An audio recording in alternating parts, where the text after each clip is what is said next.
নিশ্চয়ই দশম শ্রেণীর ইতিহাস পুরো বইটা পড়িয়ে দিয়েছি, দেখবে ছায়া প্রকাশনীর এবং সাচ্চা প্রকাশনীর দুটো বই পড়ানো আছে, ওগুলো রিডিং পড়ানো ভিডিও।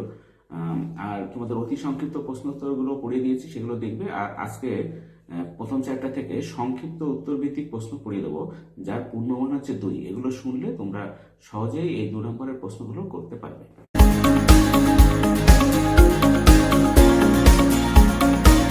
দেখো, 1, ইতিহাস কি? তথ্য প্রমাণের উপর ভিত্তি করে সুদৃঢ় অতীত থেকে অদ্যাবধি মানবজাতির কার্যকলাপের লিখিত বৃত্তান্ত হলো ইতিহাস। মানে সেই আমরা ইতিহাস লিখবো কি করে? তথ্য প্রমাণ থাকতে হবে। তাহলে তথ্য প্রমাণের উপর ভিত্তি করে ও শুধু অতীত থেকে, একদম পুরনো অতীত থেকে অদ্যাবধি মানে এখনকার পর্যন্ত, বর্তমান সময় পর্যন্ত মানবজাতির কার্যকলাপের লিখিত বৃত্তান্ত হলো ইতিহাস। ইতিহাসের অর্থ কি? ইতিহাসের ইংরেজি প্রতিশব্দ হিস্টোরি, যার উৎপত্তি হয়েছে গ্রিক শব্দ হিস্টোরিয়া এবং ল্যাটিন শব্দ হিস্টোর থেকে, HISTORE, হিস্টোর থেকে।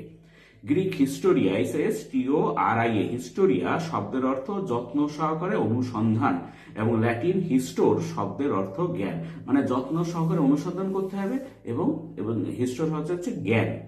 এর থেকে বলা যায় ইতিহাস হলো অতীতের ঘটনাসমূহের সযত্ন অনুসন্ধানের মাধ্যমে জ্ঞান অর্জন করা।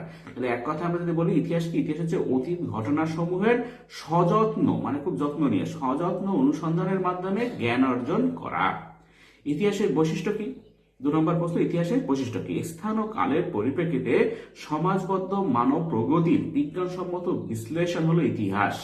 বৈশিষ্ট্য 1 হচ্ছে মানব প্রগতি। আদিম মানুষ কিভাবে ধীরে ধীরে সভ্য উন্নত হলো তার কাহিনী হলো ইতিহাস। 2, যুদ্ধবদ্ধতা, অনেক মানুষের একসাথে জোটবদ্ধ হওয়া বা বসবাস করা হলো এর প্রধান বৈশিষ্ট্য। 3 হচ্ছে স্থায়ী বসতি, বনে জঙ্গলে ঘুরে বেড়ানোর পর্যায়ে পার হয়ে মানুষ স্থায়ী বসতি গড়ে তোলে, যা ইতিহাসের অপর একটি বৈশিষ্ট্য। তাহলে ইতিহাসের বৈশিষ্ট্য কি? মানব প্রগতি হচ্ছে ইতিহাসের বৈশিষ্ট্য। মানুষ কিভাবে আদিম যুগ থেকে এখানে আসলো, ধীরে ধীরে এই উন্নত হলো। আদিম মানুষ ধীরে ধীরে কিভাবে অসভ্য ছিল, তো একসময় তো মাদুম মানুষ থাকতো, তারা লেখাপড়া জানতো না, তাদের সেই সব কিছু ছিল না। আর এখনকার উন্নত সভ্যতা, যখন মানুষ লেখাপড়া জানছে, সবকিছু শিখছে। আর কি, আগে আদিম মানুষ যুথবদ্ধ হয়ে বসবাস করতো, এক জায়গায় দলীয় ভাবে এক জায়গায় বসবাস করতো। আর তারপরে তারা প্রথমে ছিল যাযাবর, তারপরে একটা স্থায়ী বসতি স্থাপন করলো। তাহলে ইতিহাসের বৈশিষ্ট্য মানব প্রগতি, যুথবদ্ধতা এবং স্থায়ী বসতি। এবং ইতিহাসকে জ্ঞানের প্রধান উৎস বলা হয় কেন? ইতিহাস হলো স্থান ও কালের পরিপ্রেক্ষিতে মানব সভ্যতা ও তার সাংস্কৃতিক বিবর্তনের বিজ্ঞানসম্মত বিশ্লেষণ। ইতিহাসকে জ্ঞানের প্রধান উৎস বলার কারণ 1 হচ্ছে অতীত অভিজ্ঞতার ভান্ডার। মানব সভ্যতা প্রগতির পথে যেসব বাধা এসেছিল, কিভাবে তার সমাধান করেছিল মানুষ, এবং কিভাবে ভবিষ্যতে এগিয়ে যাওয়া উচিত, ইতিহাস সেই পথের নির্দেশ প্রদান করে। মানে কি, ইতিহাস অতীত অভিজ্ঞতার ভান্ডার। অতীত থেকে এ পর্যন্ত বর্তমান সময় পর্যন্ত আসতে মানুষকে বিভিন্ন পথে বাধা বিঘ্ন পার হয়ে এখানে আসতে হয়েছে। এই বাধা বিঘ্ন এইগুলো পার হওয়ার সময় বিভিন্ন অভিজ্ঞতা মানুষ অর্জন করেছে। তাহলে ইতিহাসের প্রধান জ্ঞানের উৎস বলার কারণ এই যে অতীত অভিজ্ঞতার ভান্ডার, এই জন্য জ্ঞানের উৎস। আর একটা হচ্ছে বহু তথ্যের ভান্ডার। সময়ের সঙ্গে সঙ্গে জ্ঞানের পরিধির প্রসার করেছে। জ্ঞান বিজ্ঞানের বিভিন্ন শাখা, মানুষ, সমাজ, পরিবেশ বিকশিত হয়েছে। সব তথ্য ইতিহাসের ভান্ডারে জমা আছে।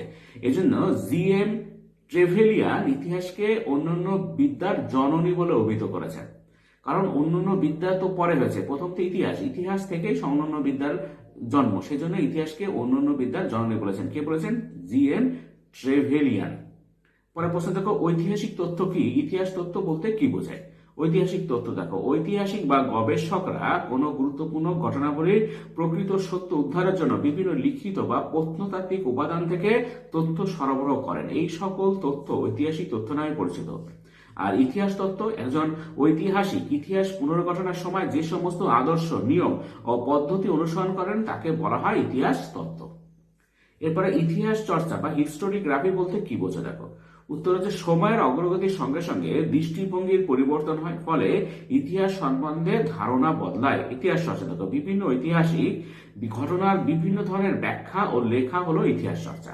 1 হচ্ছে বিষয়বস্তু, গতানুগতিক ইতিহাস লেখা হতো রাজাদের গৌরব কাহিনী নিয়ে, নবজাগরণ, যুক্তিবাদ, জনগণের কথা ক্রমশ ইতিহাসের বিষয় হয়ে ওঠে। আগে ইতিহাস হতো রাজরাজার কাহিনী, কিন্তু এখন কিন্তু সেটা নয়।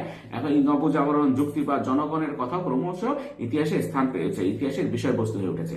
আর দুই হচ্ছে লিখন পদ্ধতি। বহু বিতর্কের পর ইতিহাসের লিখন পদ্ধতি তথ্য নির্ভর ও বিজ্ঞান ভিত্তিক রূপ গ্রহণ করার ফলে ইতিহাস চর্চায় পরিবর্তন এতে এসেছে। তাহলে ইতিহাস চর্চা হচ্ছে ইতিহাসের লিখার বিষয়বস্তুর পরিবর্তন আর হচ্ছে লিখন পদ্ধতির পরিবর্তন। এটা হচ্ছে ইতিহাস চর্চা বা হিস্টোরিগ্রাফি। আধুনিক ইতিহাস চর্চা কেন বৈচিত্র্যপূর্ণ? বৈচিত্র্যের কারণ হচ্ছে মানব সভ্যতার ইতিহাসের বহমান ধারা বিভিন্ন যুগে বিভিন্ন রূপ গ্রহণ করে, তাই ইতিহাস চর্চা বৈচিত্র্যপূর্ণ হয়ে ওঠে। এক হচ্ছে ধারণা বদল। ইতিহাস যেহেতু বহমান, তাই ইতিহাসকে নির্দিষ্ট স্থান ও কালের সীমার মধ্যে আবদ্ধ রাখা যায় না, ইতিহাস বিশ্বজনীন হয়ে ওঠে। দুই হচ্ছে ক্ষেত্র বদল। ইতিহাসের যুগান্তর সর্বজনীন দৃষ্টিভঙ্গি গবেষণার ক্ষেত্রকে প্রসারিত করেছে। এই পরিপ্রেক্ষিতে আধুনিক ইতিহাস চর্চাও বৈচিত্র্যপূর্ণ হয়ে উঠেছে। এবার পরের প্রশ্ন দেখো, আধুনিক ইতিহাস চর্চা কত রকমেরও কি কি? প্রকারভেদ দেখো, বর্তমানে প্রধানত 6 প্রকারের ইতিহাস চর্চার পদ্ধতি রয়েছে। নাম এই 6 প্রকার ইতিহাস চর্চা হলো: এক হচ্ছে জাতীয়তাবাদী, 2 সাম্রাজ্যবাদী, 3 কেমব্রিজ গোষ্ঠী, 4 মার্ক্সবাদী, 5 আনাল গোষ্ঠী এবং 6 হচ্ছে নিম্নবর্গীয় ইতিহাস চর্চা। বিষয়বস্তু ও দৃষ্টিভঙ্গির পরিবর্তনের জন্য ইতিহাস চর্চার প্রকারভেদ রয়েছে। দেখো পরের প্রশ্ন, ইতিহাস চর্চায় ভিকোর মতামত কি? ভিকোর মতামত দেখো, ইতিহাস চর্চার বিভিন্ন ধারা বিদ্যমান। প্রথাগত ইতিহাস চর্চার বাইরে নতুন সামাজিক ইতিহাস চর্চা শুরু হয়েছে, এক্ষেত্রে ভিকোর মতামত বিশেষ গুরুত্বপূর্ণ। বিখ্যাত ইতালীয় চিন্তাবিদ ভিকো ইতিহাস ও সমাজ বিজ্ঞানকে যৌথভাবে মানবিক বিদ্যা চর্চায় প্রয়োগ করেছেন। এক্ষেত্রে তিনি ঐতিহাসিকের সৃষ্টিশীল মানসিকতার উপর গুরুত্ব দেন। ভিকোর ইতিহাস চর্চার ফলে ইতিহাস ক্রমে সাধারণ মানুষের ইতিহাস হয়ে ওঠে। এবার জাতীয়তাবাদী ইতিহাস চর্চা, ন্যাশনাল স্কুল কি? জাতীয়তাবাদী ইতিহাস চর্চা দেখো, নিজ দেশ ও দেশবাসীর স্বার্থে জাতীয়তাবাদী ইতিহাস লেখা হয়। এর বৈশিষ্ট্য হলো: এক হচ্ছে স্বল্প পরিসর আর 2 হচ্ছে স্বার্থ। স্বল্প পরিসর দেখো, এই ধরনের ইতিহাস চর্চার ক্ষেত্রে কেবল একটি দেশ ও জনগণের কথা আলোচিত হয়। 2 স্বার্থ, এই ধরনের ইতিহাস চর্চায় দেশ ও জনগণের স্বার্থ প্রধান হয়ে ওঠে। দেশীয় ঐতিহ্য ও সংস্কৃতিকে সবচেয়ে বেশি গুরুত্ব দেওয়া হয়।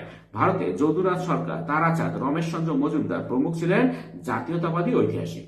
এরপরে প্রশ্ন আছে তো, জাতীয়তাবাদী ইতিহাস চর্চায় ন্যাশনাল স্কুলের মূল কথা কি? কোন জাতীয়তাবাদী ঐতিহাসিক চেক জাতির ইতিহাস রচনায় খ্যাতি লাভ করেছেন? দেখো, স্বদেশের ঐতিহ্য ও সংস্কৃতিকে সর্বাধিক গুরুত্ব প্রদান করে ইতিহাস চর্চা করেন জাতীয়তাবাদী ইতিহাসবিদরা।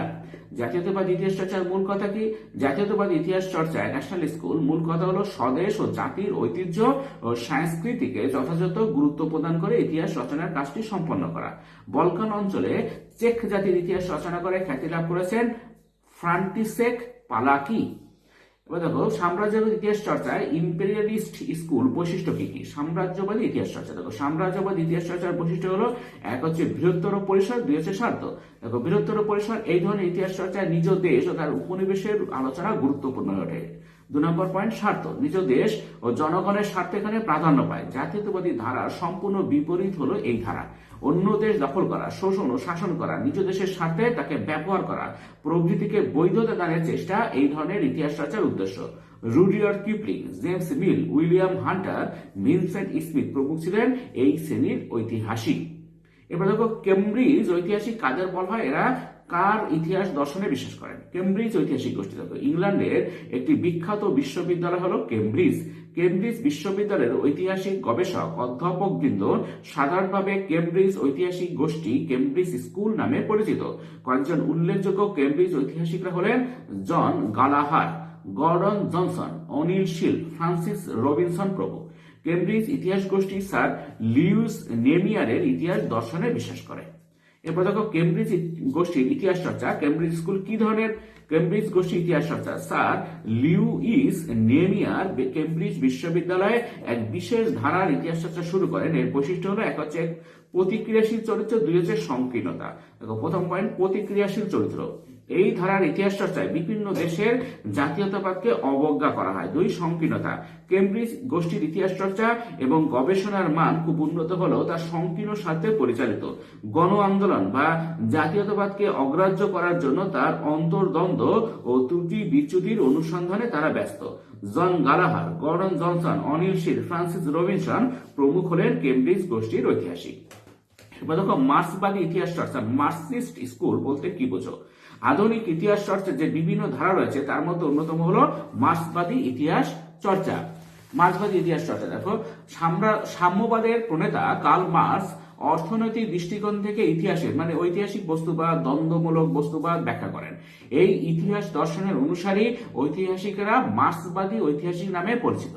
মানুষ, সমাজ ও উৎপাদন ব্যবস্থার শোষক শোষিত সম্পর্কের ঘাত প্রতিঘাতের মাধ্যমে সমাজ আবর্তিত হয়, এগিয়ে চলে। মরিস ডক, ক্রিস্টোফার হিল, রজনী পাম দত্ত, বিপান চন্দ্র, সুশোভন সরকার প্রমুখ ছিলেন মার্ক্সবাদী ঐতিহাসিক। এরপরে প্রশ্ন দেখো, আনাল স্কুল কি? ফ্রান্সে মার্ক ব্লক ও লুসিয়ান ফেভার 1928 খ্রিস্টাব্দে দ্য আনালস নামে একটি পত্রিকা প্রকাশ করেন। আনাল স্কুল এক হচ্ছে, আনাল স্কুলের ঐতিহাসিকেরা ইতিহাস চর্চার ধারার পরিবর্তন ঘটিয়ে সামাজিক জীবরূপে মানুষের সামাজিক অবস্থান, আচরণ, সভ্যতা, সংস্কৃতি, খাদ্যাভ্যাস প্রভৃতি বিষয়কে ইতিহাসে গুরুত্ব দিয়ে টোটাল হিস্টরি রচনার ধারাটিকে প্রসারিত করেন। এই গোষ্ঠীর দুজন ঐতিহাসিক হলেন মার্ক ব্লক ও লুসিয়ান ফেভার। পরে প্রশ্ন দেখো, আনাল গোষ্ঠীর ইতিহাস চর্চা, অ্যানালস স্কুল কি ধরনের? আনাল গোষ্ঠীর ইতিহাস চর্চা দেখো, ফ্রান্সের আনালস পত্রিকায় কয়েকজন ঐতিহাসিক তাদের মত প্রকাশ করেন। এরা ছিলেন মার্ক ব্লক, জর্জ ব্রদেল, রয় লাদুরি প্রমুখ। এরা সবাই মার্ক্সবাদে বিশ্বাসী ছিলেন, কিন্তু শুধু আর্থিক বিষয়কে অধিক গুরুত্ব প্রদানের পরিবর্তে সমাজ সংস্কৃতিকে বেশি গুরুত্ব দিয়ে ইতিহাসের ব্যাখ্যা করেছেন এরা। রয় লাদুরির ইতিহাস চর্চার মূল বৈশিষ্ট্যগুলো কি কি? 1960-এর দশকে মার্কিন যুক্তরাষ্ট্র, ইংল্যান্ড, ফ্রান্স ও জার্মানিতে গতানুগতিক ইতিহাস চর্চার ক্ষেত্রে পরিবর্তন ঘটে। শুরু হয় সামাজিক ইতিহাস চর্চা। রয় লাদুরির ইতিহাস চর্চার মূল বৈশিষ্ট্য দেখো, এক হচ্ছে মার্ক্সীয় মতবাদে বিশ্বাসী হয়েও অর্থনীতিকে গুরুত্ব না দিয়ে একদল ঐতিহাসিক সমাজ সংস্কৃতির উপর গুরুত্ব নির্ভর করে ইতিহাস চর্চা শুরু করেন। রয় লাদুরি ছিলেন এদের মধ্যে অন্যতম। দুই, রয় লাদুরি তার ইতিহাস চর্চায় সামাজিক কাঠামো ও প্রক্রিয়ার উপর গুরুত্ব দিয়েছেন, যেমন বিভিন্ন সামাজিক শ্রেণী, আন্দোলন, নগরায়ন, শিল্পায়ন, শিক্ষা, সামাজিক গতি প্রকৃতি প্রভৃতির ক্রিয়া ও গতির উপর আলোকপাত করেছেন। এরপরে প্রশ্ন, নিম্ন বর্গের ইতিহাস চর্চা, সাবালটার্ন স্কুল বলতে কি বোঝো? নিম্ন বর্গের ইতিহাস চর্চা দেখো, সমাজে যারা তথাকথিত অন্তজ ও দলিত নামে পরিচিত সেই সব শ্রেণীর মানুষদের কথা ও কাহিনী এই ধরনের ইতিহাস চর্চার বিষয়বস্তু। যুগ যুগ ধরে চলে আসা এই সব মানুষদের ঐতিহ্য, সংস্কৃতি, নবাগত সংস্কৃতির সঙ্গে তাদের বিরোধ এবং পরিণামে বিক্ষোভ, বিদ্রোহ এই নিয়ে এক শ্রেণীর ঐতিহাসিকেরা গবেষণা করেন। রণজিৎ গুহ, শাহিদ আমিন, জর্জ রুদে, গৌতম ভদ্র প্রমুখ এই শ্রেণীর ঐতিহাসিক। ইতিহাস চর্চার এই নতুন ধারাকে বলা হয় নিম্ন বর্গের ইতিহাস চর্চা। পরের প্রশ্ন দেখো, হুইগ ঐতিহাসিক গোষ্ঠী, হুইগ স্কুল কাদের বলা হয়? এই গোষ্ঠীর কয়েকজন ঐতিহাসিকের নাম দেখো। হুইগ ঐতিহাসিক গোষ্ঠী মানব সভ্যতার একমুখী অগ্রগতির কথা যে ইংরেজ ঐতিহাসিকদের ইতিহাস চর্চার মূল নিয়ন্ত্রক, তাদের বলা হয় হুইগ ঐতিহাসিক গোষ্ঠী, হুইগ স্কুল। এই গোষ্ঠীর কয়েকজন বিখ্যাত ঐতিহাসিক হলেন জে.বি. বিউরি, জি.এম. ট্রেভেলিয়ান প্রমুখ। পরে প্রশ্ন দেখো, যুক্তিবাদী বা প্রত্যক্ষবাদী ঐতিহাসিক গোষ্ঠী বলতে কাদের বোঝানো হয়? এদের মধ্যে কারা প্রসিদ্ধ? যুক্তিবাদী বা প্রত্যক্ষবাদী ঐতিহাসিক গোষ্ঠী দেখো, ইতিহাসে সর্বতভাবে বৈজ্ঞানিক ও যুক্তিবাদী ধ্যান ধারণা প্রয়োগের পক্ষপাতী যেসব ঐতিহাসিক তাদের বলা হয় যুক্তিবাদী বা প্রত্যক্ষবাদী ঐতিহাসিক গোষ্ঠী, পজিটিভিস্ট স্কুল। এদের মধ্যে প্রসিদ্ধ ঐতিহাসিকরা হলেন বেনেদিতো ক্রোস, বার্কলে, লাইবনিজ প্রমুখ। এরপরে প্রশ্ন দেখো, উত্তর আধুনিকতাবাদী ঐতিহাসিক গোষ্ঠী, পোস্ট মডার্নিস্ট স্কুল কাদের বলা হয়? এদের কয়েকজন ঐতিহাসিকের নাম লেখো। দেখো, উত্তর আধুনিকতাবাদী ঐতিহাসিক গোষ্ঠী, আধুনিক যুগ পার হয়ে সাম্প্রতিককালের একমেরু বিশ্ব রাজনৈতিক পরিস্থিতিতে জীবন জগৎ, সংসার, সংস্কৃতি সবই অনিত্য এবং নিয়ত পরিবর্তনশীলতার মধ্য দিয়ে ক্যালাইডোস্কোপের মতো সদা সর্বদা নতুন ফর্ম সৃষ্টি করে চলেছে বলে যারা মনে করেন সেই দার্শনিক ঐতিহাসিকরা বর্তমানে পরিচিত উত্তর আধুনিকতাবাদী ঐতিহাসিক গোষ্ঠী, পোস্ট মডার্নিস্ট স্কুল নামে। এদের মধ্যে উল্লেখযোগ্য হলেন জাক দেরিদা, মিশেল ফুকো, কেতকি কুশারি, ডাইসন প্রমুখ। পরের প্রশ্ন দেখো, সামাজিক ইতিহাস চর্চার গুরুত্ব কি? সামাজিক ইতিহাস চর্চার গুরুত্ব, হ্যাঁ, সামাজিক ইতিহাসের গুরুত্ব দেখো। এক হচ্ছে সামাজিক ইতিহাস চর্চা সামগ্রিকভাবে ইতিহাস চর্চার ক্ষেত্র ও জ্ঞানের প্রসার ঘটিয়েছে। গৃহভিত্তিক বিষয়, গণ সংস্কৃতি, নিপীড়িত জনগোষ্ঠী, নারী সমাজের কথা এর অন্তর্ভুক্ত হচ্ছে। 2, শ্রেণী, শিল্পায়ন, নগরায়ন, সামাজিক চলমানতা প্রভৃতির উপর সামাজিক ইতিহাস আলোকপাত করে। আধুনিক ইতিহাস চর্চায় নানা বিষয়ের ইতিহাস অবশ্যই গুরুত্বপূর্ণ। সামাজিক ইতিহাস চর্চার মাধ্যমে দীর্ঘদিনের উপেক্ষিত বিষয়গুলিকে আলোকিত করে তোলা হয়। এবার দেখো, নতুন সামাজিক ইতিহাস বলতে কি বুঝো, অথবা সামাজিক ইতিহাস কি? নতুন সামাজিক ইতিহাস গতানুগতিক শাসক কেন্দ্রিক ইতিহাস চর্চার বাইরে মানুষের সমাজ, সংস্কৃতি ও অর্থনীতি নিয়ে নতুন সামাজিক ইতিহাস চর্চা আবর্তিত হয়। এর বৈশিষ্ট্য হলো, এক, সমাজ। এই ইতিহাসে প্রতিষ্ঠান ভিত্তিক ইতিহাস থেকে সরে এসে সাধারণ মানুষের ইতিহাস রচনার উপর গুরুত্ব দেওয়া হয়। 2, সংস্কৃতি। মানুষের আচার আচরণ, খাদ্যাভ্যাস, পোশাক পরিচ্ছদ, বিনোদন, শিক্ষা, ধর্মবিশ্বাস প্রভৃতির উপর গুরুত্ব দেয়। 3 হচ্ছে অর্থনীতি। মানুষের বিভিন্ন ধরনের পেশা সম্বন্ধে এখানে আলোচনা করা হয়। তাহলে নতুন সামাজিক ইতিহাস চর্চা আমরা কি পাবো? নতুন সমাজে হচ্ছে গতানুগতিক শাসক কেন্দ্রিক ইতিহাসের বাইরে মানুষের সমাজ, সংস্কৃতির, অর্থনীতি নিয়ে নতুন সামাজিক ইতিহাস চর্চা আলোচিত হয়। তাহলে এর বৈশিষ্ট্য হচ্ছে, 1 হচ্ছে সমাজ, 2 সংস্কৃতি, 3 হচ্ছে অর্থনীতি। দেখো, নতুন সামাজিক ইতিহাস চর্চা কবে থেকে শুরু হয়েছে? এতে কোন কোন বিষয়ের উপর গুরুত্ব দেওয়া হয়? দেখো, নতুন সামাজিক ইতিহাস চর্চার সূচনা। সামাজিক ইতিহাস মানুষের চিরাচরিত ইতিহাসের নতুন ব্যাখ্যা দেয়। 1960-এর দশক থেকে মার্কিন যুক্তরাষ্ট্র ও পশ্চিম ইউরোপে নয়া সামাজিক ইতিহাস চর্চা শুরু হয়েছে। বিষয়, এতে যে বিষয়গুলোর উপর গুরুত্ব দেওয়া হয় সেগুলো হলো মানুষের সমাজ, আচার আচরণ, সভ্যতা, সংস্কৃতি, খাদ্যাভ্যাস, পোশাক পরিচ্ছদ, শিক্ষা, বিনোদন, মূল্যবোধ প্রভৃতি। পরের প্রশ্ন দেখো, নতুন সামাজিক ইতিহাস চর্চার বিষয়ে কয়েকটি গ্রন্থের নাম লেখো। দেখো, গতানুগতিক শাসক কেন্দ্রিক ইতিহাস চর্চার বাইরে মানুষের সমাজ, সংস্কৃতি ও অর্থনীতি নিয়ে নতুন সামাজিক ইতিহাস চর্চা আবর্তিত হয়। নতুন সামাজিক ইতিহাস চর্চার বিষয়ে গ্রন্থসমূহ। নতুন সামাজিক ইতিহাস চর্চার বিষয়ে কতগুলি গ্রন্থ হলো, কার্ল মার্ক্সের দ্য জার্মান ইডিওলজি বা জার্মান আইডিওলজি বা জার্মান ইডিওলজি বলতে পারো, গৌতম ভজ্জর ইমান ও নিশান, দীপেশ চক্রবর্তীর rethinking working class history Bengal 1890 থেকে 1940 প্রভৃতি। এবার দেখো, আধুনিক সামাজিক ইতিহাস চর্চায় জি.এম. ট্রেভেলিয়ানের অবদান কি? জি.এম. ট্রেভেলিয়ান এর অবদান দেখো। ইংরেজ ঐতিহাসিক তথা হুইগ ঐতিহাসিকদের অন্যতম জি.এম. ট্রেভেলিয়ান আধুনিক সামাজিক ইতিহাস চর্চার ক্ষেত্রে এক প্রাতঃস্মরণীয় ব্যক্তিত্ব। তার মতে, জনসাধারণের কাহিনী হলো প্রকৃত ইতিহাস। সামাজিক ইতিহাসের ক্ষেত্রে তার বিখ্যাত গ্রন্থ হলো English social history, a survey of 6 centuries, Chaucer to Queen Victoria. এবার দেখো, ইউরোপে খেলাধুলা চর্চার ইতিহাসের পরিচয় দাও। ইউরোপে খেলাধুলা চর্চার ইতিহাস দেখো। খেলাধুলা চর্চার ইতিহাস তুলনামূলকভাবে সাম্প্রতিক কালের। ইউরোপে 1970-এর দশকে এ বিষয় নিয়ে চর্চা শুরু হয়। এক হচ্ছে সমাজবিজ্ঞানী জে.এ. ম্যাঙ্গান, টনি মাসন, আলেন গাটমান, রিচার্ড হোল্ট, রে ভামপ্লিউ প্রমুখ সমাজবিজ্ঞানী এ বিষয়ে বিভিন্ন গ্রন্থ প্রকাশ করেন। সরকারি উদ্যোগ British Society of Sports History এবং তার মুখপত্র International Journal of the History of Sports প্রকাশিত হয়। দেখো, ভারতে খেলাধুলার ইতিহাস নিয়ে কি ধরনের চর্চা হচ্ছে? উত্তর দেখো, ভারতে খেলাধুলার ইতিহাস চর্চা ইউরোপে 1970-এর দশকে শুরু হলো। ভারতে খেলাধুলার ইতিহাস চর্চা শুরু হয় 1980-র দশকে। এক হচ্ছে ক্রিকেট, বরিয়া মজুমদার এর 22 ইয়ার্স টু ফ্রিডম, ভারতীয় ক্রিকেট বিষয়ে লেখা একটি গুরুত্বপূর্ণ গ্রন্থ। 2, ফুটবল, বরিয়া মজুমদার ও কৌশিক বন্দ্যোপাধ্যায়ের goalless, the history of a unique footballing nations হলো ফুটবল বিষয়ক প্রামাণ্য গ্রন্থ। এবং অন্যান্য হচ্ছে জে.এ. ম্যাঙ্গানের the games ethic and imperialism, গ্রন্থটিও তথ্যভিত্তিক ও প্রামাণ্য। এছাড়া আশিস নন্দী, রামচন্দ্র গুহ এর লেখা এক্ষেত্রে উল্লেখযোগ্য। দেখো, আধুনিক ইতিহাস চর্চায় খেলার ইতিহাস গুরুত্বপূর্ণ কেন? উত্তর হচ্ছে, আধুনিক ইতিহাস চর্চায় খেলার ইতিহাস বিশেষ গুরুত্বপূর্ণ। এক হচ্ছে সমাজ সম্পর্কিত তথ্য, 2 হচ্ছে জাতীয়তাবাদ সম্পর্কিত তথ্য। দেখো, সমাজ সম্পর্কিত তথ্য, খেলার ইতিহাস থেকে একটি সমাজের মানুষের মানসিকতা, শারীরিক সক্ষমতা, সামাজিক ও অর্থনৈতিক অবস্থা, নারীর মর্যাদা প্রভৃতি বিষয় সম্পর্কে মূল্যবান তথ্য পাওয়া যায়।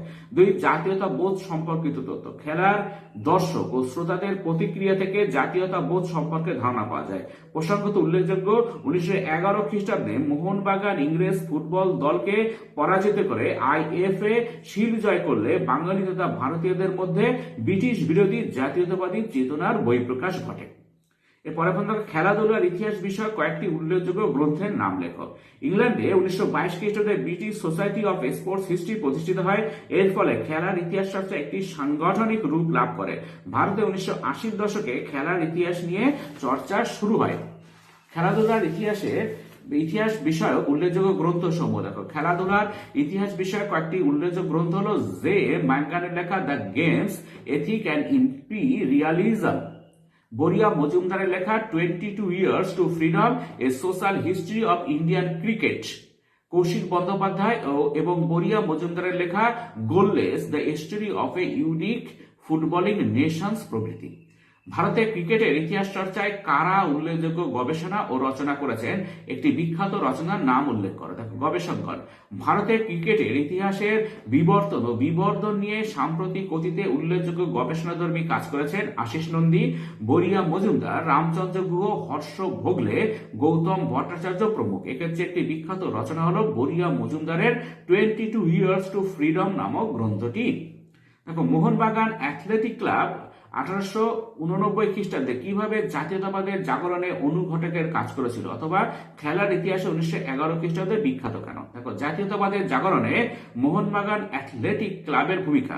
1911 খ্রিস্টাব্দে সম্পূর্ণভাবে ভারতীয় খেলোয়াড়দের নিয়ে তৈরি হওয়া মোহনবাগান অ্যাথলেটিক ক্লাবের ফুটবল দল ইংরেজ সৈন্যদের নিয়ে তৈরি ইস্ট ইয়র্কশায়ার রেজিমেন্ট দলের বিরুদ্ধে খেলায় অবতীর্ণ হয়। সম্পূর্ণ খালি পায়ে খেলে আইএফএ শিল্ড জয় করে মোহনবাগান। কয়েকজন বাঙালি বিপ্লবী এই দলের খেলোয়াড় ছিলেন। মোহনবাগান দলের এই শিহরণ জাগরণের সাফল্য ভারতে জাতীয়তাবাদের জাগরণে অনুঘটকের কাজ করেছিল।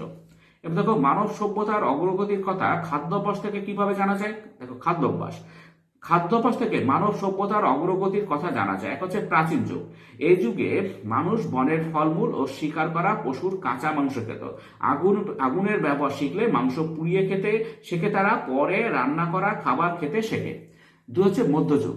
এ সময় মানুষ বিভিন্ন স্বাদের রকমারি খাবার খেত। রান্নায় মশলার ব্যবহার শুরু হয় এই সময় থেকে। তিন হচ্ছে আধুনিক যুগ।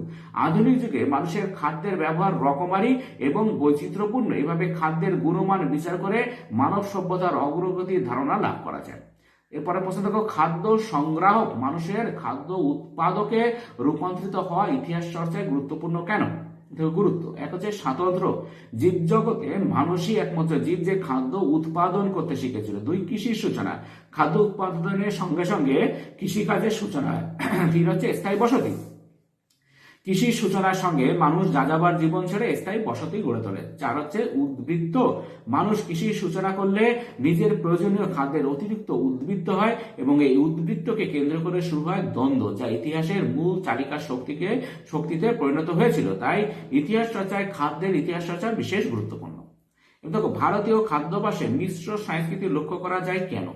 উত্তর দেখো, কারণ প্রাচীনকাল থেকে ভারতবর্ষের বিভিন্ন জাতির আগমন ও অভিবাসন ঘটেছে। আর্য থেকে শুরু করে মধ্যযুগে সুলতানি ও মুঘল যুগে আফগান, মুঘল প্রভৃতি জাতির মানুষেরা ভারতে এসেছেন। আধুনিক যুগে এসেছেন ইউরোপীয় জাতিগোষ্ঠীর মানুষজন। এর ফলে এদেশের মানুষজনের খাদ্যাভ্যাসে মিশ্র সংস্কৃতির প্রভাব পুরো মাত্রা লক্ষ্য করা যায়। দেখো, ভারতে ঔপনিবেশিক শাসন পর্বে খাদ্যাভ্যাসের কি পরিবর্তন হয়? উত্তর হচ্ছে মানব সভ্যতার ইতিহাস চর্চায় খাদ্যাভ্যাস একটি গুরুত্বপূর্ণ বিষয়। ভারতে ঔপনিবেশিক শাসন পর্বে খাদ্যাভ্যাস থাকে। এক হচ্ছে ঔপনিবেশিক শাসন পর্বে ভারতীয়রা পাশ্চাত্যের খাদ্যাভ্যাসের সঙ্গে পরিচিত হয়। দুই, শহরের পাশ্চাত্য শিক্ষায় শিক্ষিত মানুষের একাংশ বিদেশি খাবারের প্রতি বেশি মাত্রায় আকৃষ্ট হয়। এ সময় ভারতে কেক সহ বিভিন্ন ধরনের পাশ্চাত্য খাবারের প্রচলন হয়। পরের প্রশ্ন দেখো, আধুনিক ইতিহাস চর্চায় খাদ্যাভ্যাসের ইতিহাস গুরুত্বপূর্ণ কেন? গুরুত্ব দেখো, আধুনিক ইতিহাস চর্চায় খাদ্যাভ্যাসের ইতিহাস অত্যন্ত গুরুত্বপূর্ণ একটি বিষয়। কারণ এক হচ্ছে জনগোষ্ঠী সম্পর্কে ধারণা। খাদ্যাভ্যাসের ইতিহাস বিশ্লেষণ করলে কোনো জনগোষ্ঠী জাতির ভৌগোলিক অবস্থান, অর্থনৈতিক অবস্থা, ধর্মীয় বিশ্বাস, নারীর মর্যাদা প্রভৃতি বিষয়ে নানান তথ্য পাওয়া যায়। দুই হচ্ছে বৈদেশিক যোগাযোগ সম্পর্কে ধারণা। খাদ্যাভ্যাসের ইতিহাস থেকে একটি নির্দিষ্ট এলাকার জনগোষ্ঠীর সঙ্গে বিদেশের যোগাযোগ সম্পর্কে ধারণা করা যায়। ভারতীয়দের খাদ্যাভ্যাসে মুঘল, পর্তুগিজ ও ব্রিটিশদের প্রভাবে নতুন নতুন খাবারের সংযোজন হয়। এবার দেখো, হরিপদ ভৌমিক ইতিহাসে বিখ্যাত কারণ নবীন চন্দ্র দাস কে ছিলেন? খাদ্যাভ্যাসের ইতিহাস চর্চায় হরিপদ ভৌমিক ও নবীন চন্দ্র দাস বিশেষভাবে স্মরণীয়। হরিপদ ভৌমিকের ভূমিকা: হরিপদ ভৌমিক তার বিখ্যাত গ্রন্থ রসগোল্লা বাংলার জগৎ মাতানো আবিষ্কার এ উল্লেখ করেছেন বাংলার নদিয়া জেলার ফুলিয়া নিবাসী হারাধন ময়রা হলেন আদি রসগোল্লার জনক। বাংলার খাদ্যাভ্যাসের ইতিহাস চর্চার জন্য তিনি স্মরণীয় হয়েছেন।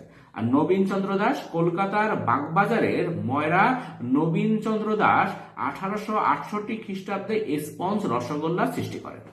এবার দেখো শিল্পচর্চার ইতিহাস বলতে কি বোঝো? শিল্পচর্চা আদিম মানুষের নাচ, করতালি, বিভিন্ন শব্দ করার মধ্য দিয়ে শিল্পচর্চার সূচনা আছে। ক্রমশ শিল্পকলা ও তার বিভিন্ন বিভাগগুলির বিকাশ ঘটে। এই শিল্পগুলির মধ্যে প্রধান হলো সঙ্গীত, নৃত্য, নাটক ও চলচ্চিত্র। এগুলির মধ্য দিয়ে অতীত জেগে ওঠে, ঐতিহ্যের এবং লোক শিল্পের সংরক্ষণ হয়। এই ধরনের শিল্পকলা চর্চার মাধ্যমে সমাজ সংস্কৃতির একটি বিশেষ যুগের চিত্র পাওয়া যায়। মানুষের জীবনধারার নানান পরিবর্তন সম্পর্কেও জানতে পারা যায়। এরপরে প্রশ্ন দেখো, শিল্পচর্চার ইতিহাসে সঙ্গীতের ভূমিকা দেখো। শিল্পচর্চার বিভিন্ন ধারার মধ্যে অন্যতম হলো সঙ্গীত। সঙ্গীত হলো মানুষের স্বতঃস্ফূর্ত আনন্দ অথবা বেদনার অনুভূতির প্রকাশ, কিন্তু এর মধ্য দিয়ে একটি যুগের ইতিহাস ও সংস্কৃতি ফুটে ওঠে। সঙ্গীতকার, পৃষ্ঠপোষক ও সমজদার থেকে একটি সামাজিক চিত্র পাওয়া যায়। সঙ্গীতের বিষয়বস্তু থেকে মানসিকতা ও সমাজ চিত্র ফুটে ওঠে। এভাবে সঙ্গীত শিল্পচর্চার ইতিহাসের ক্ষেত্রে গুরুত্বপূর্ণ ভূমিকা পালন করে। তো সঙ্গীতের ইতিহাস চর্চা বিষয়ক উল্লেখযোগ্য গ্রন্থের নাম লেখো। সঙ্গীত মূলত একটি বিনোদনের বিষয় হলেও সঙ্গীতের মধ্য দিয়ে ইতিহাস ও সংস্কৃতি বিষয়ে জানা সম্ভবপর হয়। সঙ্গীতের ইতিহাস চর্চা বিষয়ক উল্লেখযোগ্য গ্রন্থ সমূহ দেখো। সঙ্গীতের ইতিহাস চর্চা বিষয়ক একটি উল্লেখযোগ্য গ্রন্থ হলো সুকুমার রায়ের বাংলা সঙ্গীতের রূপ, মৃদুল কান্তি চক্রবর্তীর বাংলা গানের ধারা, প্যাট্রিক মৌতাল এর comparative study of Hindustani rugs প্রভৃতি। দেখো শিল্পচর্চার ইতিহাসে নৃত্যের ভূমিকা লেখো। শিল্পচর্চার বিভিন্ন ধারার মধ্যে অন্যতম হলো নাচ বা নৃত্য। দেখো নাচ বা নৃত্য হলো মানুষের আদিমতম আনন্দের বহিঃপ্রকাশ। সংস্কৃতি আর প্রকারভেদ। প্রথম সংস্কৃতি। এক, নৃত্যকলা একটি জনগোষ্ঠীর পরিচয় তুলে ধরে, একটি সময়ের সংস্কৃতির পরিচয় দেয়। দুই, প্রকারভেদ। বিভিন্ন প্রকারের নৃত্য যেমন ভরতনাট্যম, কথাকলি, কুচিপুড়ি, মণিপুরি ও ওড়িশি, ভাংড়া প্রভৃতি আঞ্চলিক সংস্কৃতির পরিচয়বাহী। এভাবে নৃত্য শিল্পচর্চার ইতিহাসের ক্ষেত্রে উল্লেখযোগ্য ভূমিকা পালন করে। পরে প্রশ্ন দেখো, নৃত্যের ইতিহাস চর্চা বিষয়ক উল্লেখযোগ্য কয়েকটি গ্রন্থের নাম লেখো। উত্তর দেখো, চারুকলার মধ্যে নৃত্যশিল্পের ইতিহাস সাম্প্রতিককালে ঐতিহাসিকদের দৃষ্টি আকর্ষণ করেছে। নৃত্য শৈলীর মধ্য দিয়ে কোনো বিশেষ সময় পর্বের কৃষ্টি ও সংস্কৃতির নানান রূপকল্পের আভাস পাওয়া যায়। নৃত্যের ইতিহাস চর্চা বিষয়ক একটি উল্লেখযোগ্য গ্রন্থ সমূহ। নৃত্যের ইতিহাস চর্চা বিষয়ক একটি বিখ্যাত গ্রন্থ হল রাগিনী দেবীর ডান্স ডায়ালেক্টস অফ ইন্ডিয়া, গায়ত্রী চট্টোপাধ্যায়ের ভারতের নৃত্যকলা, ক্যারল ওয়েলস এর dance a very social history প্রভৃতি। পরে প্রশ্ন দেখো, শিল্পচর্চার ইতিহাসে নাটকের ভূমিকা লেখো। নাটক কোনো ঘটনাকে বর্ণনা না করে মঞ্চে অভিনয়ের মাধ্যমে দর্শনীয় করে তোলাই হলো নাটক। সমাজে ঘটে যাওয়া কোনো ঘটনা বা কাহিনী অবলম্বনে নাটক রচিত হয়। নাটকের চরিত্রগুলি মানুষের খুব পরিচিত হয় এবং অভিনয় যারা করেন তারাও পরিচিত। নাচ, গান, অভিনয়ের মাধ্যমে নাটক দেখে মানুষ মুগ্ধ হয়। নাটকের মাধ্যমে লোক শিক্ষা হয়। মানুষের মনে নাটকের কাহিনী অনেকদিন স্মৃতি হয়ে থেকে যায়। পরে প্রশ্ন, নাটকের ইতিহাস চর্চার বিষয়ে কয়েকটি গ্রন্থের নাম লেখো। উত্তর দেখো, শিল্পচর্চার বিভিন্ন ধারার মধ্যে অন্যতম হল নাটক। নাটকের ইতিহাস চর্চা বিষয়ক বিভিন্ন গ্রন্থ সমূহ। নাটকের ইতিহাস চর্চা বিষয়ক কয়েকটি গ্রন্থ হল সাইমন জাকারিয়া রচিত বাংলাদেশের লোকনাটক বিষয় ও আঙ্গিক বৈচিত্র্য, ব্রজেন্দ্রনাথ বন্দ্যোপাধ্যায়ের বঙ্গীয় নাট্যশালার ইতিহাস, আশুতোষ ভট্টাচার্য রচিত বাংলা নাট্য সাহিত্যের ইতিহাস প্রভৃতি। পরে প্রশ্ন দেখো, 19 শতকে গ্রুপ থিয়েটারগুলির গুরুত্ব কি ছিল? দেখো 19 শতকে ভারত তথা বাংলায় গ্রুপ থিয়েটারগুলির ভূমিকা ছিল বিশেষ গুরুত্বপূর্ণ। গ্রুপ থিয়েটারগুলির গুরুত্ব দেখো। এক হচ্ছে, ভারতের জাতীয় মুক্তি সংগ্রামের কাল পর্বে গ্রুপ থিয়েটারগুলি সমাজের বিভিন্ন শ্রেণীর মানুষের প্রতিবাদের এক মঞ্চ হিসেবে গড়ে উঠেছিল। দুই, সমকালীন রাজনৈতিক সামাজিক শোষণের বিভিন্ন ঘটনাবলী এই গ্রুপ থিয়েটারগুলির মাধ্যমে জনসমক্ষে তুলে ধরা হতো। পরের প্রশ্ন দেখো, ইতিহাস চর্চায় নাটকের ইতিহাস গুরুত্বপূর্ণ কেন? উত্তর দেখো, দৃশ্য ও প্রদর্শনমূলক শিল্পকলা, যার মধ্যে কথাবার্তা, শিল্প প্রদর্শন, সঙ্গীত ও নৃত্য সবকিছুর সমন্বয় ঘটে, সেই রকম একটি মাধ্যম হলো নাটক। ইতিহাস চর্চার নাটকের ওই ইতিহাসের গুরুত্ব দেখো। এক হচ্ছে ইতিহাস চর্চায় নাটকের ইতিহাসের ভূমিকা বিশেষ তাৎপর্যপূর্ণ। সমাজে ঘটে যাওয়া কোনো ঘটনা বা কাহিনী অবলম্বনে নাটক রচিত হয়, তাই সমসাময়িক কালের বিভিন্ন দিক নাটকের মধ্যে দিয়ে উপস্থাপিত করা যায়। দুই, নাটকের মাধ্যমে লোকশিক্ষা হয়। এছাড়া ধারাবাহিকতা ও পরিবর্তনের দিকগুলিকে তুলে ধরার ক্ষেত্রেও নাটকের ইতিহাস বিশেষ গুরুত্বপূর্ণ। এরপরে প্রশ্ন, শিল্প চর্চার ইতিহাসে চলচ্চিত্রের ভূমিকা লেখো। শিল্প চর্চার বিভিন্ন ধারার মধ্যে অন্যতম হলো চলচ্চিত্র। চলচ্চিত্র যদিও প্রথম দিকে নির্বাক ছিল, কিন্তু পরে তা সবাক হয়। কোনো ঘটনাকে বর্ণনা না করে পর্দায় দর্শনীয় করে তোলাই হলো চলচ্চিত্র। এর মধ্যে গান, নাচ, কথাবার্তা সবকিছুর সমন্বয় ঘটে। সমাজে ঘটে যাওয়া ঘটনা বা কাহিনী চলচ্চিত্রে দেখানো হয়। চলচ্চিত্রের মাধ্যমে লোকশিক্ষা হয়। পরের প্রশ্ন দেখো, চলমান ছবি বা চলচ্চিত্রের উদ্ভাবনের ক্ষেত্রে থমাস আলভা এডিসন এবং লুই এবং অগাস্তো লুমিয়েরের অবদান কি ছিল? দেখো, থমাস আলভা এডিসন। পৃথিবীতে চলমান ছবি বা চলচ্চিত্রের সূচনার ক্ষেত্রে থমাস আলভা এডিসনের কিনেটোস্কোপ যন্ত্রটির বড় ভূমিকা ছিল। প্রজেক্টরের মতো কাজ করা ওই যন্ত্রে স্লাইডের মাধ্যমে চলমান ছবি দেখানো যেত। লুই এবং অগাস্ট এবং লুই লুমিয়েরের সিনেমাটোগ্রাফি যন্ত্রের সাহায্যে চলচ্চিত্র দেখানো শুরু করেন 1895 খ্রিস্টাব্দে। এই সকল আবিষ্কারগুলি আধুনিক চলচ্চিত্রের উদ্ভাবন ও বিকাশের গতিকে সমৃদ্ধ করেছিল। পরে প্রশ্ন দেখো, বাংলা চলচ্চিত্রের আদি পর্বের ইতিহাস বিশ্লেষণ করো। দেখো, বাংলা শিল্প চর্চার ইতিহাসে চলচ্চিত্রের ভূমিকা বিশেষ গুরুত্বপূর্ণ। বাংলা চলচ্চিত্রের আদি পর্বের ইতিহাস। এক, ভারতে হীরালাল সেন প্রথম সিনেমার প্রদর্শন শুরু করেন। এরপর 1931 খ্রিস্টাব্দে জামাই ষষ্ঠী চলচ্চিত্র দিয়ে বাংলা সবাক ছবির পথ চলা শুরু হয়। দুই, এরপর বিশ্ববিখ্যাত চিত্র পরিচালক সত্যজিৎ রায়ের পথের পাঁচালী 1955 খ্রিস্টাব্দে মুক্তি লাভ করে এবং দেশীয় ও আন্তর্জাতিক স্তরে খ্যাতি লাভ করে। এছাড়া তপন সিংহ, মৃণাল সেন, ঋত্বিক ঘটক প্রমুখ ব্যক্তিত্ব বাংলা চলচ্চিত্রের ধারাকে বিশেষভাবে সমৃদ্ধ করেন। বাংলায় চলচ্চিত্রের ক্ষেত্রে হীরালাল সেনের অবদান কি ছিল? দেখো, হীরালাল সেনের অবদান। বাংলা চলচ্চিত্রের জনক বলা হয় হীরালাল সেনকে। 1898 খ্রিস্টাব্দে বাংলায় প্রথম চলচ্চিত্র দেখানো শুরু করেন তিনি। এর জন্য তিনি যে সংস্থাটি প্রতিষ্ঠা করেন তার নাম হলো রয়্যাল বায়োস্কোপ কোম্পানি। পূর্ণ দৈর্ঘ্যের ছবি না হলেও হীরালাল সেন তার সংস্থার দ্বারা যেভাবে চলচ্চিত্র দেখানোর ব্যবস্থা করেন, তার ফলে বাংলা চলচ্চিত্রে যথেষ্ট অগ্রগতি ঘটেছিল। এবার দেখো, বাংলা চলচ্চিত্রে দুজন বিখ্যাত পরিচালকের নাম লেখো। চিত্র পরিচালক। বাংলা চলচ্চিত্রে দুজন বিখ্যাত পরিচালক হলেন সত্যজিৎ রায় ও ঋত্বিক ঘটক। এক হচ্ছে সত্যজিৎ রায়। সত্যজিৎ রায় পথের পাঁচালী, অপুর সংসার, সোনার কেল্লা, চিড়িয়াখানা, মহানগর ইত্যাদি আন্তর্জাতিক খ্যাতিসম্পন্ন সিনেমা পরিচালনা করেন। 1990 খ্রিস্টাব্দে তিনি অস্কার পুরস্কার লাভ করেন।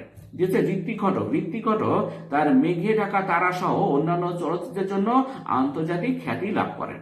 বাংলা চলচ্চিত্রকে সত্যজিৎ রায় কিভাবে বিশ্বের দরবারে পৌঁছে দিয়েছিলেন? দেখো, বাংলা চলচ্চিত্রকে আন্তর্জাতিক স্তরে পৌঁছে দেওয়ার ক্ষেত্রে সত্যজিৎ রায়ের অবদান। বিশ্ববিখ্যাত বাঙালি চলচ্চিত্র পরিচালকদের মধ্যে সত্যজিৎ রায় সর্বাগ্রগণ্য। বিভূতিভূষণ বন্দ্যোপাধ্যায়ের কাহিনী অবলম্বনে তৈরি তার চলচ্চিত্র পথের পাঁচালী 1955 খ্রিস্টাব্দে মুক্তি পায় এবং কান, ভেনিস সহ বিভিন্ন চলচ্চিত্র উৎসবে আন্তর্জাতিক স্বীকৃতি ও প্রশংসা অর্জন করে। বাংলা চলচ্চিত্রে তার অবদানের জন্য তিনি অস্কার পুরস্কার লাভ করেছিলেন। পথের পাঁচালীর পাশাপাশি অপরাজিত, অপুর সংসার সহ একাধিক বিখ্যাত ছবির মধ্য দিয়ে সত্যজিৎ রায় বাংলা চলচ্চিত্রকে বিশ্বের দরবারে পৌঁছে দিয়েছেন। এবার দেখো, চলচ্চিত্র কিভাবে সামাজিক সমস্যার কথা তুলে ধরে? উত্তর দেখো, চলচ্চিত্রে সামাজিক সমস্যা, সামাজিক ইতিহাসের উপাদান হিসেবে চলচ্চিত্রের গুরুত্বপূর্ণ ভূমিকা রয়েছে। 1930-এর দশকের একাধিক চলচ্চিত্রে জাতিভেদ প্রথা, পণ প্রথা এবং নারী স্বাধীনতার কথা বলা হয়েছে, যার মধ্যে অন্যতম মাস্টার বিনায়কের ব্রহ্মচারী, প্রমথেশ বড়ুয়ার দেবদাস ইত্যাদি। স্বাধীনতার পরবর্তীতে দেশভাগ ও শরণার্থী সমস্যাকে কেন্দ্র করে তৈরি হয়েছিল ঋত্বিক ঘটকের মেঘে ঢাকা তারা, তিতাস একটি নদীর নাম, মৃণাল সেনের ভুবন সোম, সত্যজিৎ রায়ের মহানগর প্রভৃতি। পরবর্তীকালে ও বর্তমানে সামাজিক ও পারিবারিক নানান বিষয়কে কেন্দ্র করে নানান চলচ্চিত্র তৈরি হয়, যেখানে অপরাধ, প্রতিরোধ, হিংসা, যৌনতা প্রভৃতি সামাজিক সমস্যাও স্থান পায়। এবার দেখো, ইতিহাসের উপাদান হিসেবে নাটক ও চলচ্চিত্রের সীমাবদ্ধতা গুলি কি কি? উত্তর দেখো, ইতিহাস রচনার বিভিন্ন উপাদানের মধ্যে নাটক ও চলচ্চিত্র অন্যতম হলো তাদের বেশ কিছু সীমাবদ্ধতা লক্ষণীয়। সীমাবদ্ধতা এক হচ্ছে কাল্পনিক কাহিনী। ঐতিহাসিক ঘটনাকে কেন্দ্র করে রচিত নাটক ও চলচ্চিত্রে অনেক সময় কাল্পনিক চরিত্র ও কাহিনী সংযোজিত হয়। 2 বিকৃতি। নাটক ও চলচ্চিত্রে অনেক সময় প্রকৃত তথ্য বা সত্য ঘটনাকে বিকৃত করা হয়। 3 ব্যক্তিগত মতবাদ। নাট্যকার ও চলচ্চিত্র নির্মাতার ব্যক্তিগত মতবাদ, ভাবনা চিন্তা তাদের সৃষ্টির মধ্যে প্রতিফলিত হয়। ইতিহাস রচনার জন্য বস্তুনিষ্ঠ সঠিক তথ্যের প্রয়োজন হয়। নাটক ও চলচ্চিত্রের ক্ষেত্রে অনেক সময় তার অভাব থাকে। এবার আধুনিক ইতিহাস চর্চায় শিল্প চর্চা গুরুত্বপূর্ণ কেন? দেখো, আধুনিক ইতিহাস চর্চায় শিল্প চর্চার গুরুত্ব। এক হচ্ছে সামাজিক ও অর্থনৈতিক অবস্থা সম্পর্কে ধারণা। শিল্প চর্চার ইতিহাস থেকে সমকালীন সমাজের নারীর মর্যাদা, শ্রেণী বৈষম্য, সমাজের অর্থনৈতিক অবস্থা সম্পর্কে নানা তথ্য পাওয়া যায়। 2 জাতীয়তা বোধ সম্পর্কে ধারণা। আধুনিক যুগে রাজনৈতিক ইতিহাস চর্চার ক্ষেত্রে শিল্প চর্চা গুরুত্বপূর্ণ উপাদান। প্রাচীন ও মধ্যযুগে সঙ্গীত, নৃত্য এবং নাটক রাজার মনোরঞ্জন ও ধর্মীয় উদ্দেশ্যে মঞ্চস্থ হতো, কিন্তু ব্রিটিশ আমলে এগুলো ভারতীয়দের মধ্যে জাতীয়তাবোধ বিকাশে গুরুত্বপূর্ণ ভূমিকা পালন করে। উদাহরণ হিসেবে দেশাত্মবোধক সঙ্গীত, বন্দে মাতরম ও নাটকের নীলদর্পণ কথা বলা যায়। এরপর দেখো, বিশ্বায়ন মানুষের পোশাক পরিচ্ছদকে কিভাবে প্রভাবিত করেছে। দেখো, খেলাধুলা, খাদ্য বা শিল্পকলার মতো পোশাক পরিচ্ছদ একটি দেশ ও জাতির নিজস্ব সংস্কৃতির অংশ। পোশাক পরিচ্ছদের উপর বিশ্বায়নের প্রভাব দেখে। এক্ষেত্রে গণমাধ্যম প্রদর্শিত বিভিন্ন পোশাকের দৃশ্য প্রধানত দায়ী। ইন্টারনেট যোগাযোগ পৃথিবীকে ছোট করেছে। পৃথিবীর এক দেশের ব্যবহৃত পোশাক অন্য দেশে ছড়িয়ে পড়ছে। কাজের প্রয়োজনে, রুচির কারণে, শৌখিন বিলাসিতার জন্য বিশ্বায়ন পোশাক পরিচ্ছদকে প্রভাবিত করেছে নানাভাবে।